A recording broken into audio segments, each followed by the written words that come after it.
नमस्कार दोस्तों। उत्तर प्रदेश में लोकसभा चुनाव को लेकर के जिस तरीके से पूरे देश के अंदर सरगर्मियां बढ़ चुकी है, वही हम बात करेंगे घोसी लोकसभा सीट को लेकर के जिस तरीके से बीएसपी ने अपना प्रत्याशी घोसी में लॉन्च कर दिया। जी हाँ, हम बात करेंगे बालकृष्ण चौहान की। तो क्या लगता है कि वाकई में घोसी में दोबारा से जिस तरीके से 2019 के गठबंधन में ये सीट बसपा के खाते में चली गई थी, क्या इस बार भी 2024 के चुनाव में ये जो लोकसभा की सीट है घोसी की, क्या बसपा के खाते में जाती हुई नजर आ रही है, या फिर मामला जो है त्रिकोणीय होगा? यहाँ पर जहां इंडिया गठबंधन के प्रत्याशी राजीव राय, वहीं वर्तमान में यूपी के मंत्री ओम प्रकाश राजभर के बेटे भी मैदान में उतर चुके हैं।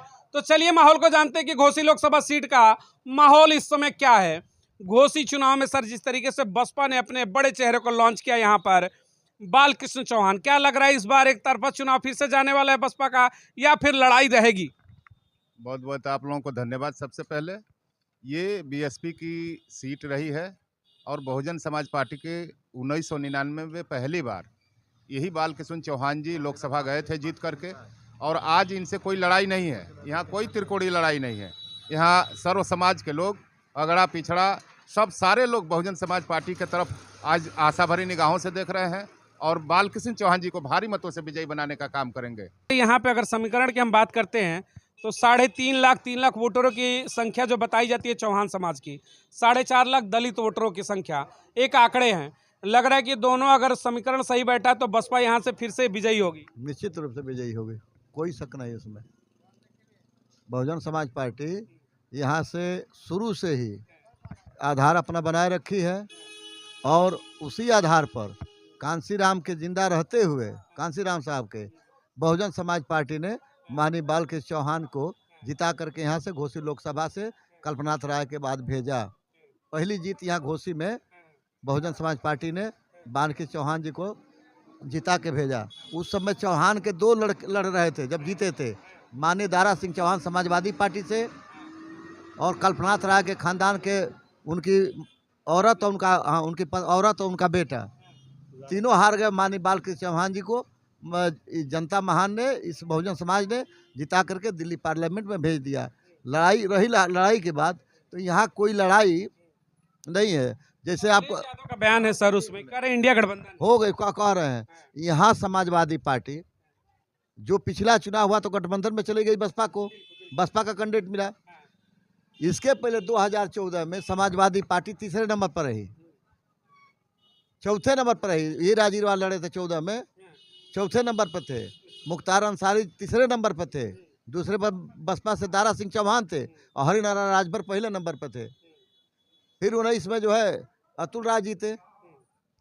गठबंधन बसपा का ही गढ़ माना जाए। ये बसपा का शुद्ध रूप से गढ़ है। रहा सवाल माइनॉरिटीज का, तो बहुजन समाज पार्टी ने ऐसा कोई काम नहीं किया है मुसलमानों के खिलाफ जो बहुजन समाज से नाराज हों, इसलिए वो लोग जो है। यानी आपको उम्मीद है कि मुस्लिम वोटर भी इस बार बसपा के साथ? हाँ, निश्चित आएंगे। बहुजन समाज पार्टी के साथ रहेंगे और भाजपा को हराने के लिए वो लोग हमारी मदद करेंगे बहुजन समाज की।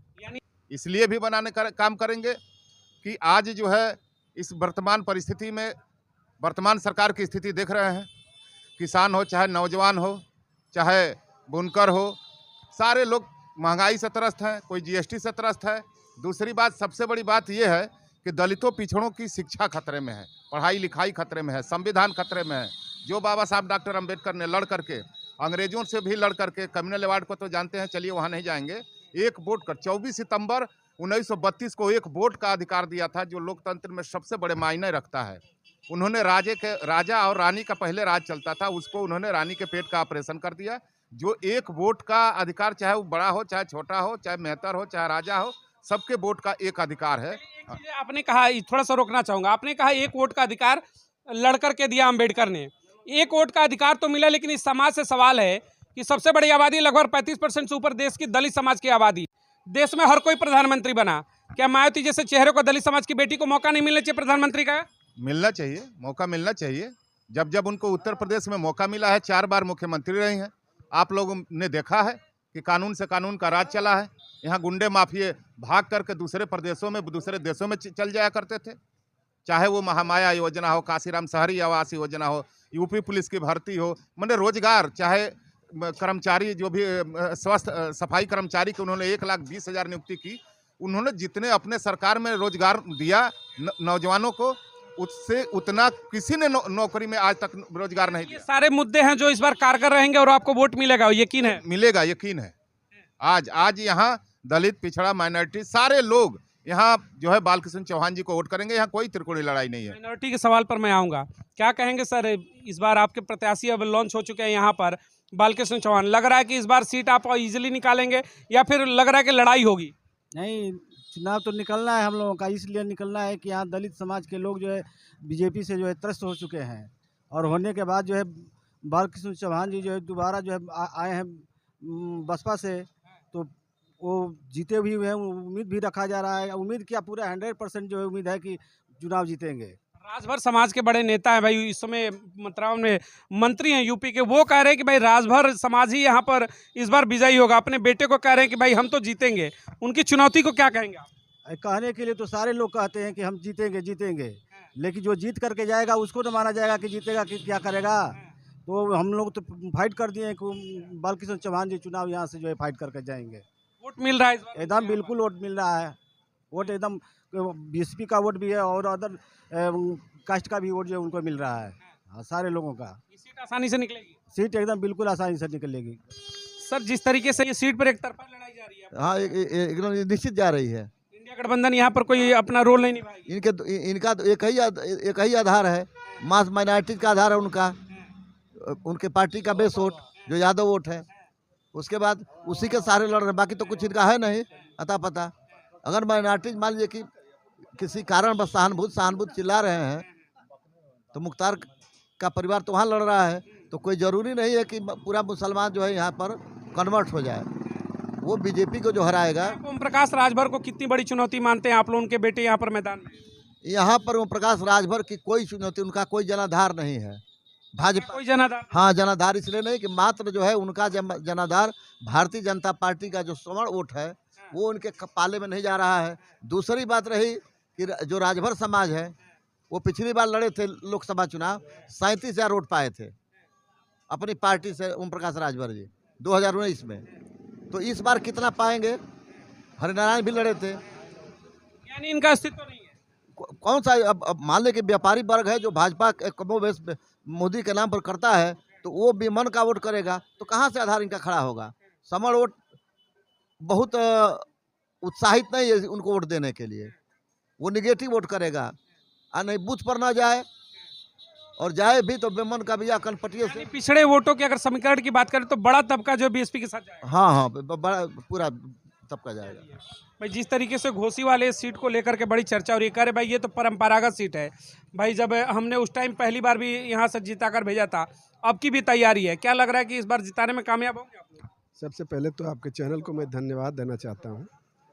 यहाँ से बहुजन समाज पार्टी एकदम जीत के कगार पे है और जीत कर जाएंगे। बालकृष्ण चौहान को हम लोग यहाँ से जिता कर देंगे। जी बिल्कुल, समीकरण उनके हिसाब से बन रहा है? बिल्कुल बिल्कुल 100% बन रहा है। सेंध तो नहीं लग जाएगा ना उसमें? नहीं सर, कोई सेंध नहीं लगा इसमें। सर्व समाज के लोग मिल करके जो है बालकृष्ण चौहान को जिताने का। क्या कहेंगे सर वर्तमान प्रत्याशी को लेकर के बीएसपी की जो है? चुनाव जीत जाएंगे जी। समीकरण लग रहा है? बहुत बढ़िया समीकरण है। हाँ, उसमें कोई काटने वाला नहीं है कोई। भाजपा तो काटने की तैयारी में कर रही है कि भाई दारा सिंह चौहान को ला रहे मंत्री बना दिए। अरे भाई भाजपा तो दारा सिंह चौहान उसमें कुछ नहीं कर पाएंगे। हाँ, गांव में खरीद दे रहे हैं। गांव में खदेड़े जाएंगे? हाँ जी जी, हाँ जी। चौहान समाज में उनका अस्तित्व नहीं है? कोई नहीं। क्या कहेंगे सर, भाई इसमें बीजेपी तैयारी में है कि दारा सिंह चौहान को प्रचार कराएंगे चौहान वोट काटने के लिए, आपको क्या लग रहा है असर होगा? पहले 2023 में दारा सिंह चौहान जी लड़े थे, अब बुरी तरीके से उनकी हार हुई। आज समाज भी उनको देख रहा है कि ये आए और गांव से खदेड़े जाएंगे। भाई साहब, इतनी नाराजगी? इतनी नाराजगी है, ये भी चौहान है। चलिए, आप तो भाई उसी समाज के हैं, आखिर नाराजगी इतनी है आप लोगों को? काहे नहीं नाराजगी है? वो आदमी समाज के लिए कुछ अपने फायदे के लिए जहाँ भी दल में गया, लेकिन समाज की बात वो व्यक्ति कभी नहीं किया। यानी सत्ता की मलाई काटी लेकिन समाज के लिए कुछ नहीं? कोई नहीं, एक टिकट भी नहीं दिलवा पाए किसी को। इतनी बड़ी पार्टी जो चौहान एक नंबर का भाजपाई वोट जो र्यूमर फैलाया जा रहा है पूरे देश में कि चौहान एक नंबर का भाजपा, बाकी उसके बाद सब लोग हैं। बावजूद भारतीय जनता पार्टी ने एक भी लोग